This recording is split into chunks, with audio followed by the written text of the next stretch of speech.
3 linggo mula nang mag-viral ang pangingisay ng 3 kabataan sa Palawan dahil sa paghitit umano ng sigarilyong tuklaw o black cigarette.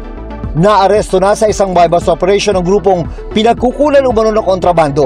5 estudyante na edad 19 hanggang 25. Ito kasing nahuli natin is the identified source of the tuklaw na may synthetic cannabinoid nga dito sa Puerto Princesa. Bukod sa synthetic cannabinoid at iba pang ebidensya, nakuha rin din daw sila ng marijuana.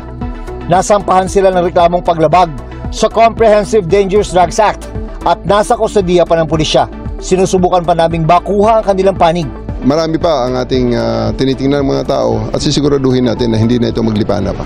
Sinasabing galing Vietnam ang mismong tuklaw. Pero ang synthetic cannabinoid na inihalo sa tuklaw ang naging sanhi umano ng pangingisay ayon sa Philippine Drug Enforcement Agency o PDEA. Base sa investigasyon ng PNP, online ang bentahan ng mga sospek. Ang 1 mililiter ng synthetic cannabinoid, 300 pesos daw ang kanilang benta. Inaalam pa kung kanino sila kumukuha ng supply ng illegal na droga.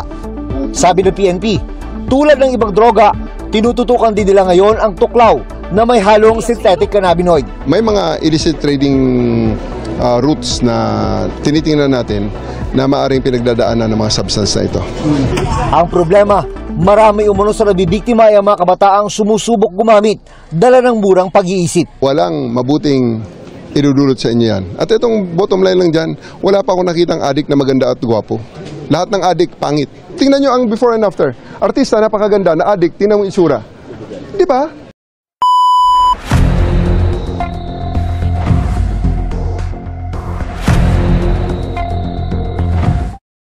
Mga kababayan, huwag nyo nang hanapin ang mga pulis sa presinto sapagkat kami ay nasa inyo ng mga telepono.